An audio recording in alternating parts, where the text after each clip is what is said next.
നിങ്ങളുടെ ശ്രദ്ധയെ ഞാൻ യെഹെസ്കേൽ പ്രവചനം അതിൻ്റെ 36, 37, 38 അധ്യായങ്ങളിലേക്ക് ഞാൻ ക്ഷണിക്കുകയാണ്.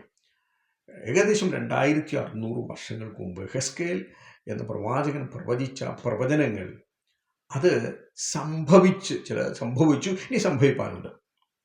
ഈ സംഭവിച്ച ഒരു പ്രവചനത്തിൽ അത് യഹൂദന്മാരുടെ അവസാന കാലഘട്ടത്തിൽ ആ യഹൂദന്മാർ ഇസ്രായേലിലേക്ക്, അവരുടെ സ്വന്തം ഭൂമിയിലേക്ക് തിരികെ എത്തുമെന്നുള്ളൊരു പ്രവചനം പ്രവചിച്ചു. നിങ്ങൾക്കറിയാം, AD 70 യഹൂദന്മാർക്ക് സ്വന്തമായ രാഷ്ട്രം യഹൂദന്മാർക്ക് നഷ്ടമായി. യഹൂദന്മാർ ലോകത്തെമ്പാടും ചിതറിപ്പോയി, സ്കാട്ടറായി. അതിൽ കുറേ പേർ നമ്മുടെ കൊച്ചിയിലും ഗോവ, ഇന്ത്യയിൽ പല സ്ഥലങ്ങൾ, യൂറോപ്പിലൊക്കെ ചിന്നി ചെതറിപ്പോയി.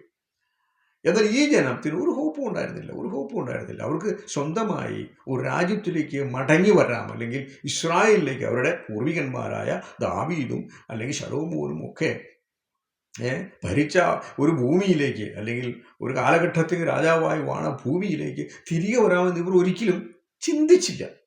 എന്നാൽ 1917 നിങ്ങൾക്കറിയാം, 1917 അത് ഒന്നാം ലോക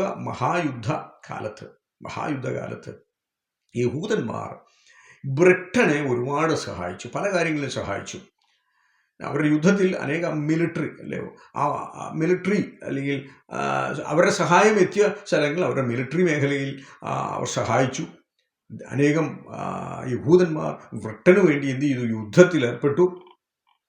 അങ്ങനെയൊക്കെ ഒരുപാട് സഹായങ്ങൾ ഈ യഹൂദന്മാർ ബ്രിട്ടന് കൊടുത്തു.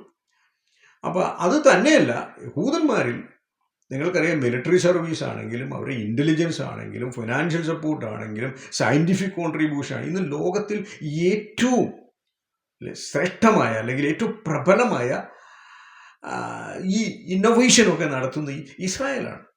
അപ്പം അങ്ങനെ ഈ ഇസ്രായേലിൽ ഒരു സയൻറ്റിസ്റ്റ്, അദ്ദേഹത്തിൻ്റെ പേരാണ്, അദ്ദേഹം സിയോണിസ്റ്റ് നേതാവും കൂടെയാണ് കേട്ടോ, ചെയിം വെയ്സ്മാൻ എന്ന ഒരു ശാസ്ത്രജ്ഞൻ. അന്ന് ഈ ബ്രിട്ടീഷ് പട്ടാളത്തിൽ ഏറ്റവും പ്രധാനപ്പെട്ട, അല്ലെങ്കിൽ അവർക്ക് ഏറ്റവും വേണ്ട ഒരു കണ്ടുപിടുത്തം ഇദ്ദേഹം കണ്ടുപിടിക്കുകയാണ്. കൊണ്ടിരുന്ന ബ്രിട്ടീഷ് സൈന്യത്തിന് ഈ വെയ്സ്മാൻ്റെ ഈ ഒരു കണ്ടുപിടുത്തം, അതായത് അദ്ദേഹം കണ്ടുപിടിച്ച അസിറ്റോൺ ഉൽപ്പാദിപ്പിക്കുന്ന ഒരു പുതിയ രീതി അദ്ദേഹം കണ്ടെത്തുകയാണ്. ഈ അസിറ്റോൺ, അത് ഈ സ്ഫോടക വസ്തുക്കൾ, അല്ലെങ്കിൽ ഈ ഗണ്ണിലൊക്കെ തോക്കിലൊക്കെ ഉപയോഗിക്കുന്ന സ്ഫോടക വസ്തുക്കൾ നിർമ്മിക്കാൻ ഇത് നിർണായകമായ ഒരു കണ്ടുപിടുത്തമായിരുന്നു. അങ്ങനെ ബ്രിട്ടൻ ഗൺ പൗഡർ ഉൽപ്പാദിപ്പിക്കാൻ ബുദ്ധിമുട്ട് അനുഭവിക്കുന്ന ആ സമയത്ത് വെയ്സ്മാൻ്റെ ഈ ഘട്ടത്തിൽ ബ്രിട്ടീഷ് എന്തൊരു വലിയ സഹായമായി. നിങ്ങൾക്കറിയാമോ, ഇതിന് പകരം ഒരു റിവാർഡായിട്ട് ബ്രിട്ടൻ സമ്മാനിച്ചൊരു സമ്മാനമാണ് പാലസ്റ്റീൻ. ആ ഭൂമി, പഴയ ഭൂമി അവർക്ക് ബ്രിട്ടന് കൊടുക്കണം, അവർക്കൊരു നേഷൻ, ഒരു രാജ്യം ആവശ്യം ബ്രിട്ടന് തോന്നി. അങ്ങനെ ബ്രിട്ടൻ കൊടുത്ത ബ്രിട്ടീഷ് കൊടുത്ത ഒരു ഭൂമിയാണ് ഇപ്പോൾ യഹൂദൻ താമസിക്കുന്ന ഭൂമി. അത് അവരുടെ പുണ്യഭൂമിയാണ്, അവരുടെ പിതാക്കന്മാർക്ക് അബ്രഹാമിന് ദൈവം വാഗ്ദത്തം ചെയ്ത ഭൂമിയാണ് എന്ന് നാം മനസ്സിലാക്കേണ്ടതുണ്ട്. അപ്പോൾ 2600 വർഷങ്ങൾക്ക് മുമ്പ് യഹോവയായ ദൈവം യെശയ്ക്കേലിനോട് പ്രവചിച്ചു. ഞാനത് നിങ്ങളെ ഒന്ന് വായിച്ച് കേൾപ്പിക്കാം. അത് വളരെ മനോഹരമാണ്. നമ്മളെ ചിന്തിച്ചാൽ, യഹോവയുടെ കൈ, അതിൻ്റെ 37 വാക്യം, ആ അധ്യായം, യഹോവയുടെ കൈ എൻ്റെ മേൽ വന്ന് യഹോവയുടെ ആത്മാവിൽ എന്നെ പുറപ്പെടുവിച്ച് താഴ്വരയുടെ നടുവിൽ നിർത്തി, അത് അസ്ഥികൾ കൊണ്ട് നിറഞ്ഞിരുന്നു. അവൻ എന്നെ അവരുടെ ഇടയിൽ കൂടി ചുറ്റി നടക്കുമാറാക്കി. അവ താഴ്വരയുടെ പരപ്പിൽ എത്രയും അധികമായിരുന്നു, അവ ഏറ്റവും ഉണങ്ങിയുമിരുന്നു. അവൻ എന്നോട്, മനുഷ്യപുത്ര, ഈ അസ്ഥികൾ ജീവിക്കുമെന്ന് ചോദിച്ചു. അതിന് ഞാൻ, യഹോവയായ കർത്താവേ, നീ അറിയുന്നു എന്ന് ഉത്തരം പറഞ്ഞു. അവൻ എന്നോട് കൽപ്പിച്ച്, നീ ഈ അസ്ഥികളെക്കുറിച്ച് പ്രവചിച്ച് അവയോട് പറയേണ്ടത്, ഉണങ്ങിയ അസ്ഥികളെ, യഹോവയുടെ വചനം കേൾപ്പിൻ. യഹോവയായ കർത്താവ് ഈ അസ്ഥികളോട് ഇപ്രകാരം അരുളിച്ചെയ്യുന്നു, നിങ്ങൾ ജീവിക്കേണ്ടതിന് ഞാൻ നിങ്ങളിൽ ശ്വാസം വരുത്തും. ഞാൻ നിങ്ങളുടെ മേൽ ഞരമ്പ് വെച്ച് മാംസം പിടിപ്പിച്ച് നിങ്ങളുടെ ത്വക്ക് കൊണ്ട് പൊതിഞ്ഞ് നിങ്ങൾ ജീവിക്കേണ്ടതിന് നിങ്ങളിൽ ശ്വാസം വരുത്തും. ഞാൻ യഹോവ എന്ന് നിങ്ങൾ അറിയും. ഇവിടെ നിങ്ങൾക്കറിയാം, കുറെ ഉണങ്ങിയ അസ്ഥികളുടെ ഒരു താഴ്വരയിൽ കൊണ്ടുപോയി യെഹെസ്കേൽ പ്രവാചകനെ ദൈവം നിർത്തിയിട്ട് പറയുകയാണ്, നീ ഈ അസ്ഥികളോട് പ്രവചിക്കുക എന്ന് പറയും. ഈ അസ്ഥികൾ ആർക്കാ? യഹൂദന് തുല്യമായി കിടക്കുകയാണ്. ഉണങ്ങിയ അസ്ഥികളാണ്. ഇനി ജീവൻ വെപ്പാൻ കഴിയുകയില്ല. അസ്ഥി വേറെ അസ്ഥിയുമായി യോജിപ്പാൻ കഴിയുകയില്ല. അതിന് ജീവൻ വെപ്പാൻ കഴിയുകയില്ല. അതിന് ത്വക്കും മാംസവും ഞരമ്പും ഇതിനൊന്നും എന്തില്ല, അതിനകത്ത് ഇല്ല, അസാധ്യമാണ്. എന്നാൽ പറയുകയാണ്, ഞാൻ അവരുടെ മേൽ ഞരമ്പും മാംസവും വന്നതും അവരുടെ മേൽ ത്വക്ക് പൊതിഞ്ഞതും കണ്ടു എന്ന ശ്വാസം അവയിലില്ല. ഇത് കണ്ടോ? ഇതിൻ്റെ അർത്ഥം എന്താണെന്ന് ചോദിച്ചാൽ, ഇത് പ്രോഫറ്റിക്കൽ മീനിങ് എന്താണെന്ന് ചോദിച്ചാൽ, അസ്ഥിയായി ഉണങ്ങിക്കിടന്ന ഒരു യഹൂദൻ, ഹോപ്പില്ല, കൂടിച്ചേരലിന് യാതൊരു മാർഗവുമില്ല, സ്വന്തമായി ഒരു രാജ്യം ലഭിക്കുമെന്ന് ഒരു ആശയമില്ലാത്ത ഒരു ജനത്തെ ദൈവം എന്ത് ചെയ്യുന്ന കൂട്ടിച്ചേർത്ത് മാംസം വെച്ച് ജീവനുള്ളവനായി തീർത്തുന്ന എന്ന് പറഞ്ഞാൽ, ഇത് എത്രയോ വർഷങ്ങൾക്ക് മുമ്പ് 2600 വർഷം യെഹെസ്കേൽ പ്രവചിച്ച പ്രവചനം 1948 അത് യഹൂദന് സ്വന്തമായി ഒരു രാഷ്ട്രം ലഭിച്ചപ്പോൾ ആ പ്രവചനം എന്ത് ചെയ്യും? പൂർത്തിയായി. ദൈവം ഒരു കാര്യം ഞാൻ പറയട്ടെ, ദൈവ വചനത്തിൻ്റെ സത്യസന്ധത അത് വള്ളിക്കും പുള്ളിക്കും മാറ്റമില്ല. അത് വിശ്വസിക്കുന്ന ഏവനും എന്തുവാ, അത് ജീവന്റെ രക്ഷയ്ക്ക് അത് ഉതകുന്ന ഒന്നാണ് ദൈവവചനം. ഇനി തുടർന്ന് നാം ഇപ്പോൾ ഈ യഹൂദനൊരു രാഷ്ട്രം കിട്ടി. ഇനി എന്തു സംഭവിക്കും? ഇപ്പം ഇന്ന് വലിയ പ്രശ്നങ്ങളാണല്ലോ ഈ ഇസ്രായേലിൽ നടക്കുന്നത്. വലിയ പ്രശ്നങ്ങളാണ്. പാലസ്തീന്, ഗാസയൊക്കെ നാം നിരന്തരം ന്യൂസിൽ കേൾക്കുന്ന കാര്യങ്ങളാണ്. എന്നാൽ പ്രവചന അടിസ്ഥാനത്തിൽ, പ്രവാചക പുസ്തകങ്ങളുടെ അടിസ്ഥാനത്തിൽ, അല്ലെങ്കിൽ ദൈവ വചനം പഠിക്കുന്ന ഒരു ഒരു ഒരു ഒരു ഒരു ഒരു സ്റ്റുഡൻറ്റിൻ്റെ ആ വീക്ഷണത്തിൽ നമുക്ക് ഈ ഇസ്രായേലിൽ നോക്കിയാൽ മതി, ഇസ്രായേലിൽ സംഭവിക്കുന്ന കാര്യങ്ങൾ യഹോവയുടെ വചനത്തിൻ്റെ നിവൃത്തിയാണെന്ന് മനസ്സിലാകാൻ വേറൊന്നും നമുക്ക് വേണ്ട. അപ്പം ഇനിയും എന്തു സംഭവിക്കും? 48 അവർക്ക് സ്വന്തമായി ഒരു രാഷ്ട്രമായി. തുടർന്ന് നാം പഠിക്കേണ്ട ഒരു കാര്യം, ഇനി വരാൻ പോകുന്ന ഒരു യുദ്ധത്തെക്കുറിച്ച്. ആ യുദ്ധത്തെക്കുറിച്ചാണ് ഞാൻ പറഞ്ഞ ഗോഗ് മാഗോഗ് യുദ്ധം. ഇനി വരാൻ പോകുന്നൊരു യുദ്ധം ഗോഗ് മാഗോഗ് യുദ്ധം. അതാണ് വരേണ്ട യുദ്ധം. അതിനുശേഷം ഒരു ഹർമഗദോൻ യുദ്ധമുണ്ട്. ആ രണ്ട് യുദ്ധങ്ങളും രണ്ടായിട്ട് തന്നെ നാം കാണണം. ചിലർ ഈ രണ്ട് യുദ്ധങ്ങളും ഒന്നാണെന്ന് പറയും. അല്ല, ഒന്നല്ല, ഇത് രണ്ടും രണ്ടാണ്. ഞാൻ നിങ്ങളെ വിശദീകരിക്കാം. ഇതിന് ഏതാനും സമയത്തിനു ശേഷം, എപ്പോഴാണെന്ന് നമുക്കറിയില്ല, ഇതെപ്പോൾ സംഭവിക്കുമെന്ന് നമുക്കറിയില്ല, പക്ഷെ സംഭവിക്കാൻ പോവുകയാണ്.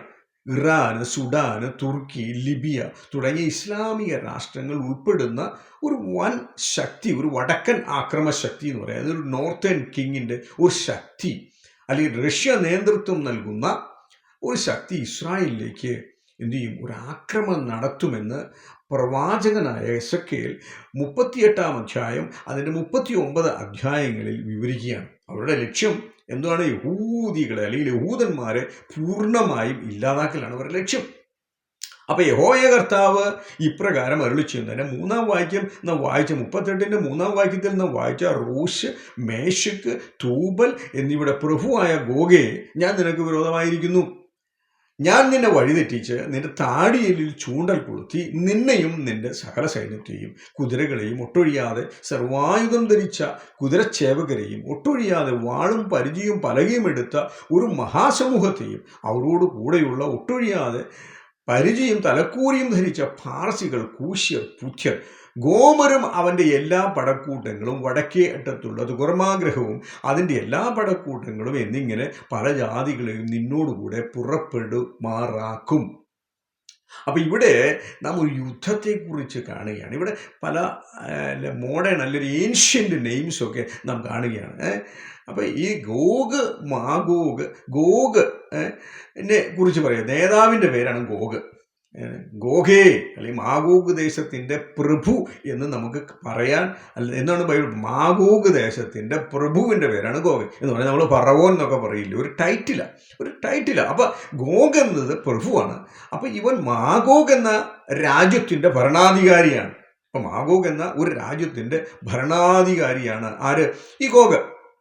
അപ്പം ഈ ഗോഗ്, ഈ മാഗോഗ് ദേശം എന്ന് പറഞ്ഞാൽ നിങ്ങൾക്കറിയാം, ചരിത്രം പരിശോധിച്ചാൽ ഈ മാഗോഗ് സോവിയറ്റ് യൂണിയൻ്റെ തെക്കൻ ഭാഗത്ത് അല്ലെങ്കിൽ ഭൂമിശാസ്ത്രപരമായ തെക്കൻ ഭാഗത്ത് സ്ഥിതി ചെയ്യുന്ന ദേശങ്ങളെയാണ് മാഗോഗ് ദേശം എന്ന് ബൈബിൾ പറഞ്ഞിരിക്കുന്നത്. അതിനകത്ത് വരുന്ന ദേശങ്ങളുടെ പേരുകൾ ഞാൻ പറയാം. പിന്നെ Kazakhstan, Kyrgyzstan, Uzbekistan, Turkmenistan, Tajikistan എന്നിവ ഈ പ്രദേശങ്ങളിലൊക്കെ മാഗോഗ് ദേശമാണ്. ഇവരൊക്കെ മാഗോഗ് ദേശങ്ങളാണ് എന്ന് പറഞ്ഞാൽ ഇത് എന്തുവാണ്? ഈ കസാക്കിസ്ഥാനും കിർഗിസ്ഥാനും ഉസ്ബെക്കിസ്ഥാനും തുർക്ക്മെനിസ്ഥാനും അല്ലെങ്കിൽ അഫ്ഗാനിസ്ഥാനിലെ വടക്കേ ഭാഗങ്ങളൊക്കെ എന്തുവാ? ഇവിടെയെല്ലാം മാഗോഗ് ഇവരെല്ലാം മാഗോഗ് ദേശക്കാർ എന്നറിയപ്പെടുന്നു. ഒരു കാലത്ത്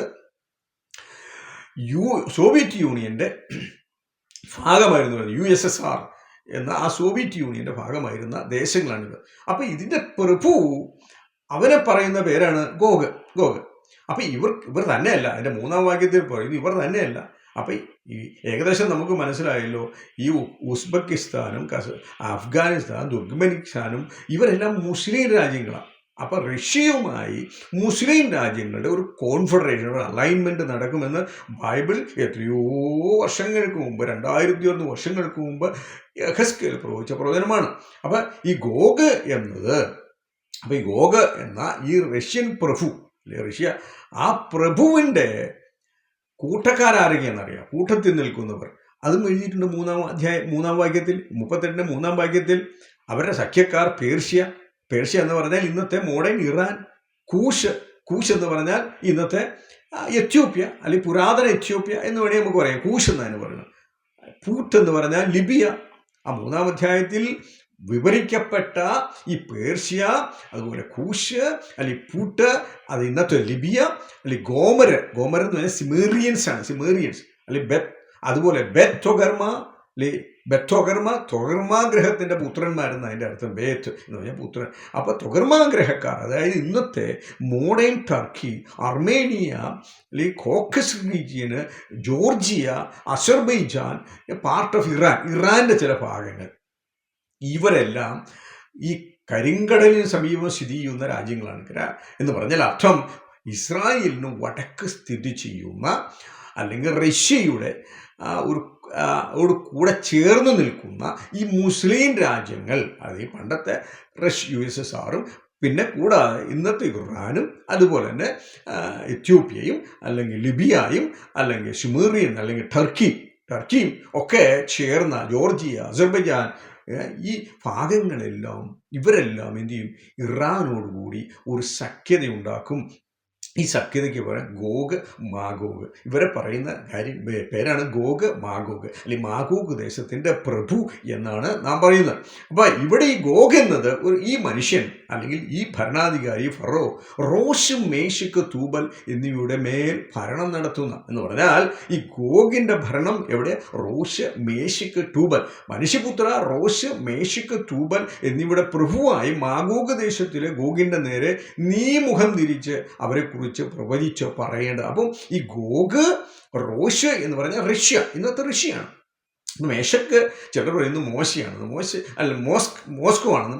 മോസ്കോ അല്ല.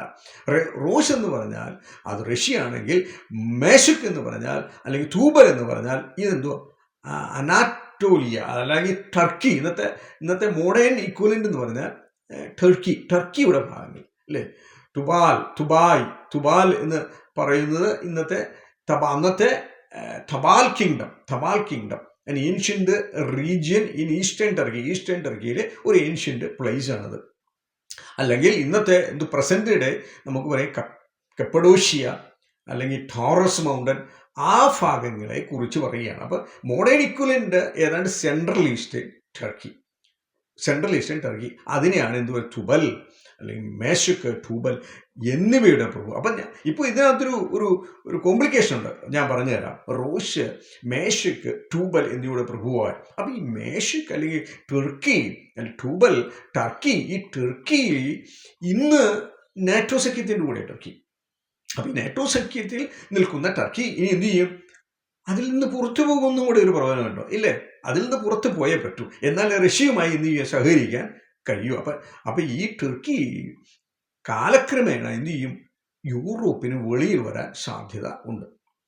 യൂറോപ്യൻ സൈന്യത്തെക്കുറിച്ച് അല്ലെങ്കിൽ ആ പഴയ റിവൈവ്ഡ് റോമൻ സാമ്രാജ്യത്തെക്കുറിച്ചൊക്കെ ഞാൻ എൻ്റെ അടുത്ത വീഡിയോയിൽ ഞാൻ അതിനെക്കുറിച്ച് പറയാം. ഇപ്പോൾ ഈ അലൈൻമെൻറ്റ് ഓഫ് അറബിക് നേഷൻ, ഇപ്പോൾ ഇസ്രായേലിൽ നിന്നും ഒരു വര നിങ്ങൾ വരച്ചാൽ വടക്കോട്ട് നേരെ പോയാൽ ആ വര എത്തുന്ന റഷ്യയിലാണ്. അപ്പം വടക്കിൻ്റെ രാജാവായ റഷ്യ ഉൾപ്പെടുന്ന ഒരു കോൺഫെഡറേഷൻ, ഒരു റഷ്യ ഒരു അറബിക് അലൈൻമെൻറ്റ് എന്ത് ചെയ്യും, എത്രയും വേഗം ഫോം ചെയ്യുമെന്നർത്ഥം. അപ്പോൾ ഈ റഷ്യൻ അലൈൻമെൻറ്റ് ഇപ്പം ഉണ്ടോ എന്ന് ചോദിച്ചാൽ പരസ്യമായിട്ടില്ല, എന്നാൽ ഇല്ലേ, ഉണ്ട്. റഷ്യ എപ്പോഴും ഈ ഇറാൻ, ഇറാഖ് അല്ലെങ്കിൽ ഈ അറബ് രാജ്യങ്ങളുടെ സപ്പോർട്ടർ. അപ്പം റഷ്യയുമായി ഇവരെന്ത് ചെയ്യും, ഈ അറബ് രാജ്യങ്ങൾ ഒരു കോൺഫെഡറേഷൻ അല്ലെങ്കിൽ ഒരു അലൈൻമെൻറ്റ് ഉണ്ടാക്കുമെന്ന് യെഹെസ്കേൽ പ്രവചനം നമ്മെ പഠിപ്പിക്കുക. ഇനിയും ഈ കോൺഫെഡറേഷൻ അല്ലെങ്കിൽ ഈ യുദ്ധം എപ്പോൾ നടക്കുമെന്നൊരു കാര്യം കൂടെ. ഇപ്പം ഗോഗ് ഇസ്രായേലിനെ ആക്രമിക്കും. ഇത് എപ്പോൾ സാധ്യമാണ്? ഇതാണല്ലോ നമ്മുടെ വിഷയം.